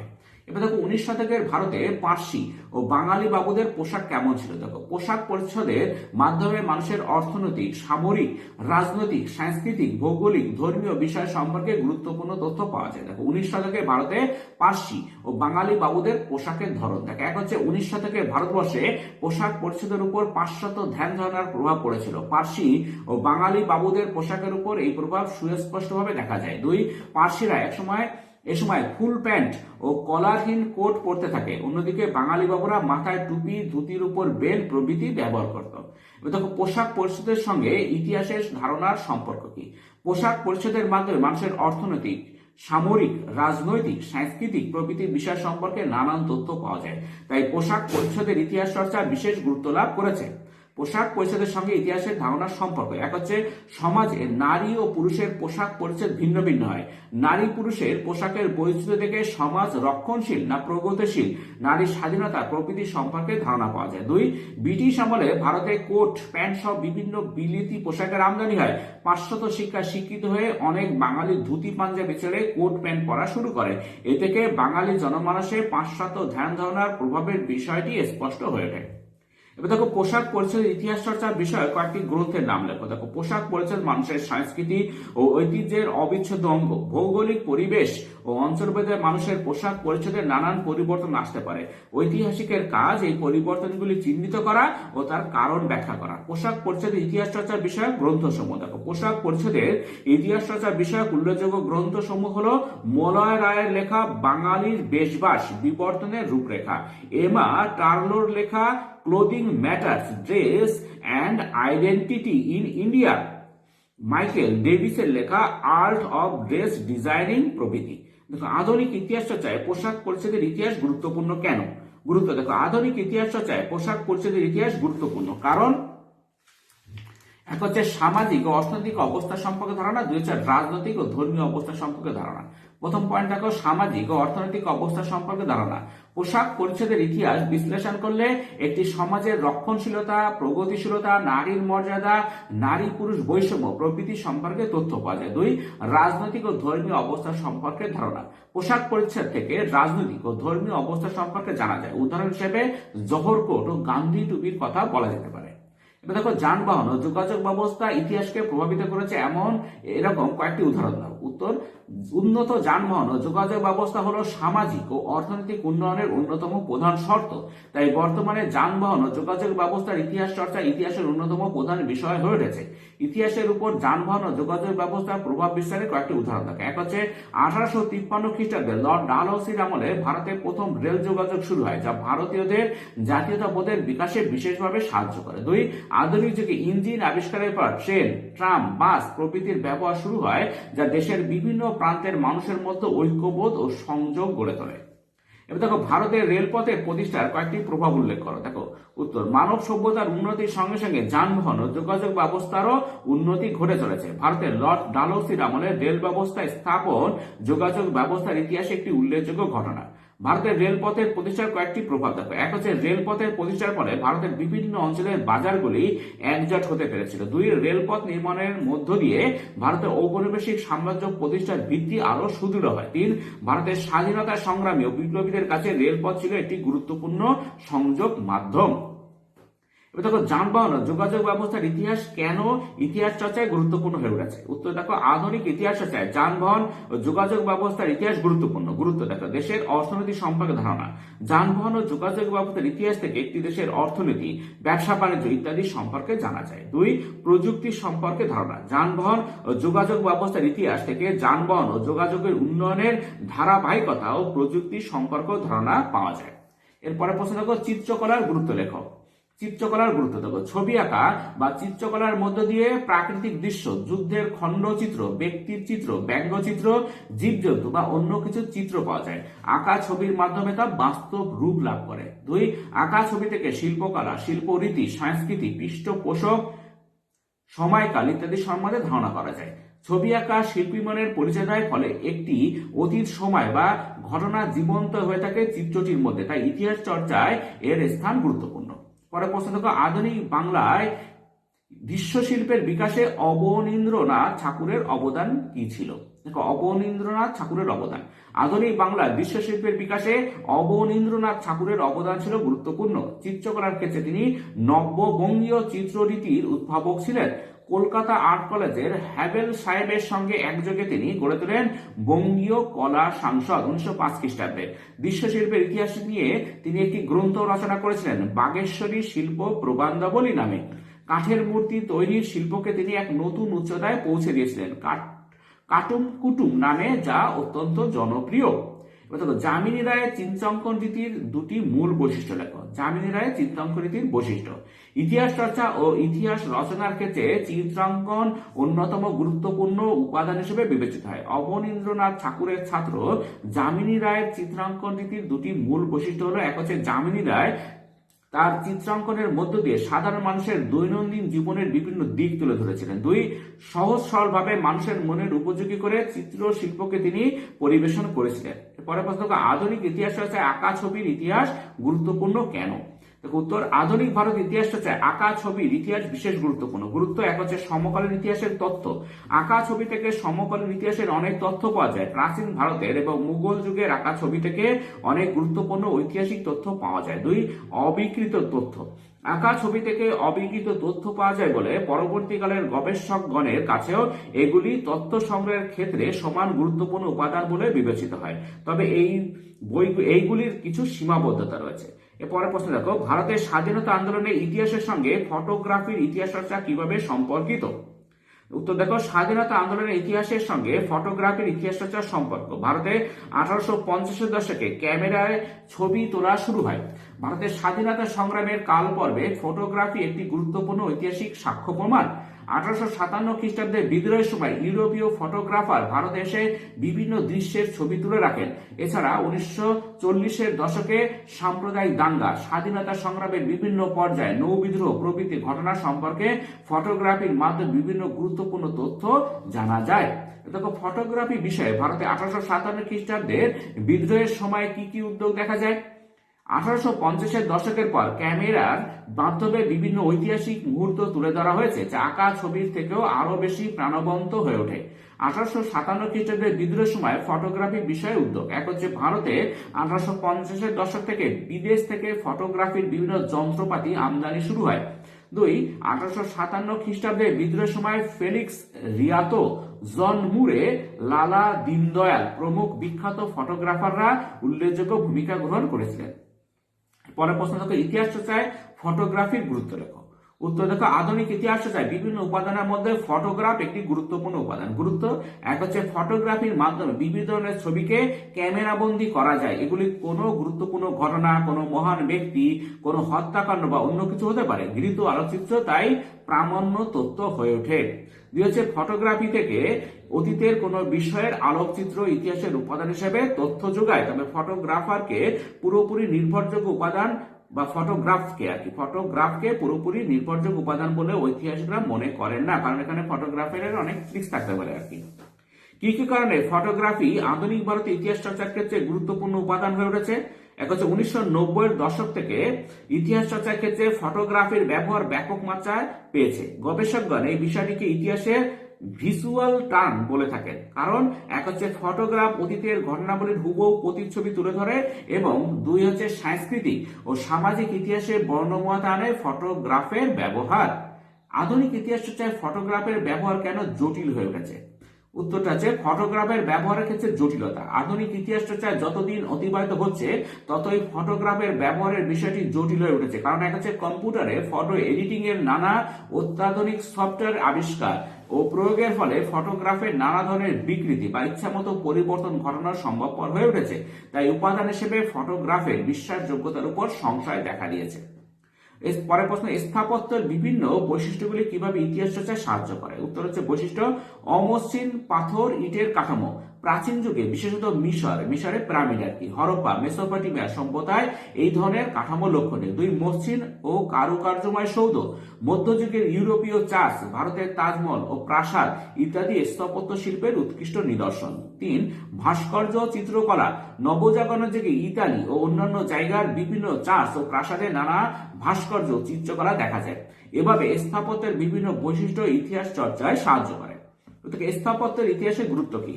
মানব সভ্যতার অগ্রগতির প্রতীক হলো স্থাপত্য নিদর্শন। গুরুত্ব এক হচ্ছে স্থাপত্য নিদর্শন থেকে পৃষ্ঠপোষকতা, সমকালীন আর্থ সামাজিক ও রাজনৈতিক অবস্থার কথা জানা যায়। দুই, স্থাপত্য রীতির মধ্যে সাংস্কৃতিক সমন্বয় ফুটে ওঠে। তিন, স্থাপত্যের প্রয়োজন উপযোগিতার পরিচয় পাওয়া যায়। এরপরে প্রশ্ন থেকে, স্থানীয় ইতিহাস বলতে কি বোঝো?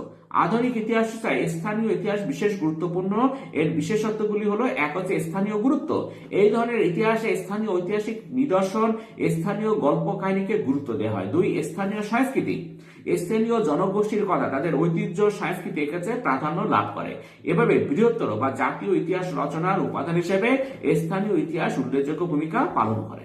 দেখো, আঞ্চলিক ইতিহাস চর্চা গুরুত্বপূর্ণ কেন? আধুনিক ইতিহাস চর্চায় আঞ্চলিক বা স্থানীয় ইতিহাসের গুরুত্ব অপরিসীম। ইতিহাস চর্চায় আঞ্চলিক বা স্থানীয় ইতিহাসের গুরুত্ব দেখো। এক হচ্ছে ধারাবাহিকতা। স্থানীয় ইতিহাসের স্থানীয় ঐতিহ্য ও সংস্কৃতির অতীত থেকে বর্তমান পর্যন্ত চালচিত্র তুলে ধরা হয়। দুই হচ্ছে উপাদান। জাতীয় স্তরে ইতিহাস রচনার সময় অনেক ক্ষেত্রে স্থানীয় ইতিহাসকে উপাদান হিসেবে ব্যবহার করা হয়। তিন হচ্ছে সামাজিক ও রাজনৈতিক অবস্থা জানতে সাহায্য। স্থানীয় ইতিহাস কোন অঞ্চলের রাজনৈতিক উত্থান পতন, জনগোষ্ঠী সম্পর্কে জানতে সাহায্য করে। পরের প্রশ্ন, শহরের ইতিহাস কিভাবে রচিত হয়? আধুনিক ইতিহাস ইতিহাসে স্থানীয় ইতিহাসের মতো শহরের ইতিহাসও বিশেষ গুরুত্বপূর্ণ। শহরের ইতিহাস রচনার উপাদান সমূহ। এক হচ্ছে উৎপত্তি। কোন শাসক শহরটি প্রতিষ্ঠা করেছিলেন কিনা, রাজধানী ছিল কিনা, শহরটি ও স্থানে গড়ে ওঠার কারণ কি ছিল, স্থাপত্যের বিভিন্ন তথ্যাদি সংগ্রহ করতে হয়। দুই হচ্ছে সামাজিক। শহরের জনবসতি, সমাজতত্ত্ব, শিক্ষা, সাংস্কৃতিক বিষয়ে তথ্যের অনুসন্ধান প্রয়োজন হয়। তিন হচ্ছে আর্থিক। ব্যবসা বাণিজ্য, শিল্প যোগাযোগ, যানবাহন প্রভৃতি বিষয়ে নানা তথ্যের প্রয়োজন। এইসব তথ্যের সাহায্যে শহরের ইতিহাস রচনা করা হয়। এরপরে প্রশ্ন দেখো, শহরের ইতিহাস চর্চার বিষয়ে কয়েকটি গ্রন্থের নাম লেখো। শহরের ইতিহাস চর্চা বলতে বোঝায় প্রধানত শহরের সৃষ্টির কথা, ভৌগোলিক অবস্থার, স্থাপত্য, সংস্কৃতি, ব্যবসা বাণিজ্য, রাজনীতি প্রভৃতি বিষয়ে তথ্য সমৃদ্ধ আলোচনা করে। শহরের ইতিহাস চর্চার বিষয়ে কয়েকটি গ্রন্থ দেখো। শহরের ইতিহাস চর্চার বিষয়ে কয়েকটি গ্রন্থ হলো doctor Dilip Kumar Chakraborty, the archaeology of ancient Indian cities, doctor Aniruddha Roy রচিত মধ্যযুগের নগর, চার্লস টিলি ও ডব্লিউ ব্রুকম্যান রচিত cities of the rise of states in Europe প্রভৃতি। এরপরে প্রশ্ন দেখো, আধুনিক ইতিহাস চর্চায় শহরের ইতিহাস গুরুত্বপূর্ণ কেন? দেখো, আধুনিক ইতিহাস চর্চায় শহরের ইতিহাস বিশেষ গুরুত্ব এক হচ্ছে শহরের জীবনযাত্রা সম্পর্কে ধারণা। শহরের ইতিহাস চর্চার ফলে শহরের পতনের কারণ, শহরের অধিবাসীদের জীবনযাত্রা, ব্যবসা বাণিজ্য প্রভৃতি বিষয়ে জানা যায়। দুই হচ্ছে পৌর শাসন ব্যবস্থা সম্পর্কে ধারণা। শহরের ইতিহাস চর্চার ফলে পৌর শাসন, রাজনৈতিক অবস্থা, স্থাপত্য, শিল্প, সংস্কৃতি, উন্নয়নের ধারা, বিবর্তন প্রভৃতি বিষয়ে ধারণা পাওয়া যায়। এরপরে প্রশ্ন দেখো, পরিবেশ বিষয়ক দুটি ইতিহাস গ্রন্থের নাম লেখো। গ্রন্থের নাম হচ্ছে পরিবেশ বিষয়ক বহু গ্রন্থের মধ্যে উল্লেখযোগ্য দুটি গ্রন্থ হলো, এক হচ্ছে রাসেল কার্সনের লেখা সাইলেন্ট স্প্রিং এবং দুই হচ্ছে আলফ্রেড ক্রসবির লেখা ইকোলজিক্যাল ইম্পিরিয়ালিজম। এসব গ্রন্থগুলির মাধ্যমে পরিবেশের ইতিহাসের বিভিন্ন তথ্য পাওয়া যায়। এরপরে প্রশ্ন দেখো, নারী ইতিহাস চর্চার গুরুত্ব লেখো আর কি। সামাজিক ইতিহাসের বিভিন্ন শাখার মতো নারী ইতিহাস চর্চা বর্তমানে প্রাধান্য লাভ করছে। গুরুত্ব এক হচ্ছে অধিকার প্রতিষ্ঠা। বিভিন্ন নারী আন্দোলনের মাধ্যমে নারীর অধিকার প্রতিষ্ঠা ও তাদের সামাজিক অবস্থান সম্পর্কে জানা যায়। দুই, উপেক্ষার প্রতিবাদ। পুরুষের প্রাধান্যের বিরুদ্ধে প্রতিবাদের ইতিহাস তুলে ধরে। তিন হচ্ছে পারিবারিক সম্পর্ক। পরিবারে নারীর আচরণ, লিঙ্গ বৈষম্য, নারীর নির্যাতন সম্পর্কে সচেতন করে। এরপর দেখো, সরকারি নথিপত্র বলতে কি বোঝায়। সরকারি নথিপত্র সমূহ যেসব তথ্যের সাহায্যে নিয়ে ইতিহাস লেখা হয় তাকে ইতিহাসের উপাদান বলে। আধুনিক ইতিহাসের উপাদানগুলির মধ্যে অন্যতম হল সরকারি নথিপত্র।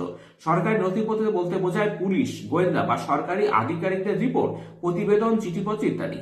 সরকারি নথিপত্রের বিবরণ, সরকারের বিভিন্ন দপ্তরে কর্মরত সচিব ও আধিকারিকরা সরকারি কাজকর্ম নিয়ে বিভিন্ন চিঠিপত্র লেখেন, রিপোর্ট ও নোট দেন। এই গুরুত্বপূর্ণ সরকারি নথিপত্র থেকে ইতিহাসের অনেক প্রয়োজনীয় তথ্য পাওয়া যায়।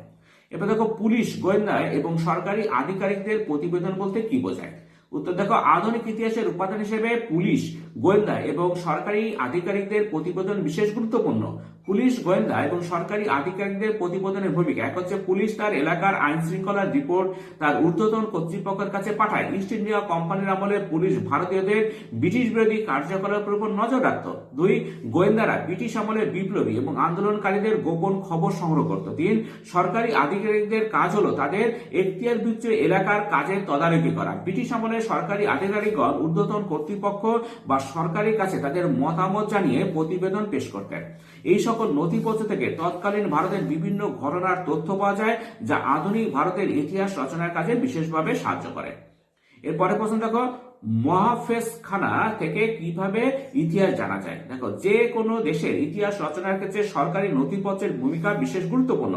সরকারি মহাফেজখানা বা রেকর্ড রুম বা লেখাগারে বা যেটাকে বলা হয় আর্কাইভ সংরক্ষিত এইসব নথি থেকে ঐতিহাসিক বিভিন্ন তথ্য পাওয়া যায়। মহাফেজখানার প্রাপ্ত ইতিহাস দেখো, সরকারের এক হচ্ছে সরকারের বিভিন্ন দপ্তরে কর্মরত সচিব ও আধিকারিকরা সরকারি কাজকর্ম নিয়ে বিভিন্ন চিঠিপত্র লেখালেখি করেন ও নোট দেন। দুই হচ্ছে সরকারি মহাফেজখানা বা লেখাগারে সংরক্ষিত এইসব নথি থেকে সরকারের বিভিন্ন কাজকর্ম সম্বন্ধে ধারণা পাওয়া যায়। এইভাবে বিভিন্ন ঘটনা সম্বন্ধে নানা গোপন তথ্য পাওয়া যায়, যার উপর নির্ভর করে ঘটনার বিনির্মাণ করা সম্ভব। বিনির্মাণ করা মানে আবার এটা নির্মাণ করে দেখা আর কি। এবার দেখো, রাইট টু ইনফরমেশন অ্যাক্ট বা তথ্য জানার অধিকার আইন কি। ভারতীয় সংবিধান তার জনগণকে বিভিন্ন ধরনের অধিকার দান করেছে। তার মধ্যে তথ্য জানার অধিকার আইন বা রাইট টু ইনফরমেশন অ্যাক্ট 2005 হলো অন্যতম। তথ্য জানার অধিকার আইন দেখো, ভারত সরকার এই আইন পাশ করে জনগণকে তথ্য জানার অধিকার দান করেছে। এর দ্বারা যে কোনো ব্যক্তি যে কোনো বিষয়ে বিভিন্ন তথ্য জানতে পারে। সরকার জনগণকে তথ্য জানাতে বাধ্য হয়। এবার পরের প্রশ্ন দেখো, আত্মজীবনী ও স্মৃতিকথা কি। আত্মজীবনী ও স্মৃতিকথা ইতিহাসের দুটি গুরুত্বপূর্ণ উপাদান। আত্মজীবনী হলো এক ধরনের উপন্যাসধর্মী সাহিত্য, যেখানে রচয়িতা নিজের জীবন ও সমকালীন বিভিন্ন ঘটনাবলীর বিবরণী পেশ করেন। বিভিন্ন আত্মজীবনীগুলির মধ্যে বিপ্লবী বিপিন চন্দ্র পালের 70 বছর, সরলা দেবী চৌধুরানীর জীবনের ঝরাপাতা প্রভৃতি উল্লেখযোগ্য। স্মৃতিকথা অতীতের কোনো ঘটনার সঙ্গে প্রত্যক্ষ বা পরোক্ষভাবে যুক্ত কোনো ব্যক্তি পরবর্তীকালে তার স্মৃতি থেকে প্রাপ্ত অতীত ঘটনার বিবরণ লিপিবদ্ধ করে অথবা মৌখিকভাবে প্রকাশ করলে তাকে বলা হয় স্মৃতিকথা। যেমন দক্ষিণারঞ্জন বসুর ছেড়ে আসা গ্রাম, এলিজার হুইসেল এর নাইট প্রভৃতি। আত্মজীবনী ও স্মৃতিকথার মধ্যে পার্থক্য কি দেখো। আত্মজীবনী ও স্মৃতিকথার মধ্যে পার্থক্য, আত্মজীবনী বা অটোবায়োগ্রাফি ও স্মৃতিকথা হচ্ছে মেমোরিয়াল, সম্পূর্ণ এক জিনিস নয়, দুইয়ের মধ্যে অতি সূক্ষ্ম পার্থক্য বিদ্যমান। আত্মজীবনী হলো লেখকের সম্পূর্ণ জীবন ইতিহাস আত্মজীবনী লেখার সময় তিনি তার জীবনে ঘটে যাওয়া ঘটনাগুলি কালানুক্রমিক ভাবে পরপর লিখে থাকেন। অন্যদিকে স্মৃতিকথায় সময়ানুক্রমিক বিবরণ সবসময় নাও থাকতে পারে। অনেক সময় লেখক নির্দিষ্ট কোনো ঘটনার বিবরণ দিয়ে থাকেন। এর থেকে লেখকের জীবনের সকল দিকের কথা জানা নাও যেতে পারে।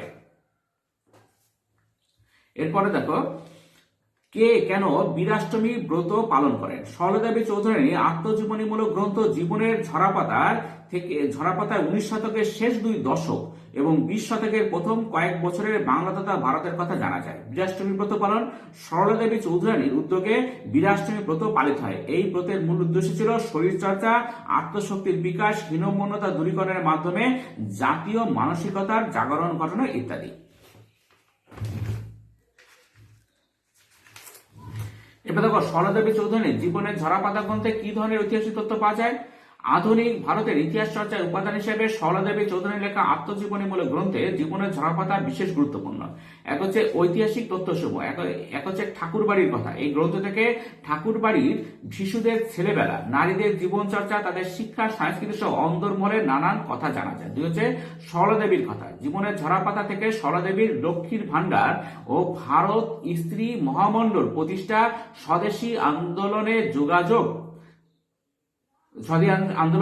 যোগদান, সশস্ত্র বিপ্লবের সমর্থন প্রভৃতি নানা বিষয় সম্পর্কে বহু তথ্য পাওয়া যায়। এরপর দেখো, নারী জাতির উন্নয়নের ক্ষেত্রে সোমপ্রকাশ পত্রিকার 2টি বিশেষ অবদান কি ছিল?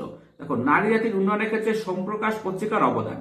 উদারনৈতিক সামাজিক মতাদর্শ ভিত্তিক সোমপ্রকাশ পত্রিকা নারী জাতির উন্নয়নে বিশেষ অবদান রেখেছিল। প্রথমত, নারী শিক্ষার প্রসারের ক্ষেত্রে পত্রিকাটি প্রথম থেকে আগ্রহী ও উদ্যোগী ছিল, এবং দ্বিতীয়ত, বিধবা পুনর্বিবাহ আন্দোলনের পক্ষে জনমত গঠন করা এবং আন্দোলনে সহযোগিতা করার মধ্য দিয়ে নারী জাতির উন্নয়নের ক্ষেত্রে সোমপ্রকাশ পত্রিকা বিশেষ অবদান রেখেছিল। এবার দেখো, সোমপ্রকাশ পত্রিকা থেকে কি ধরনের ঐতিহাসিক তথ্য পাওয়া যায়? তথ্যসমূহ দেখো, সোমপ্রকাশ পত্রিকা থেকে পাওয়া তথ্যগুলি হলো, 1 হচ্ছে সামাজিক, 2 রাজনৈতিক, 3 হচ্ছে আর্থিক। সামাজিক দেখো, এই প্রথমে তথ্যসমূহ সামাজিক।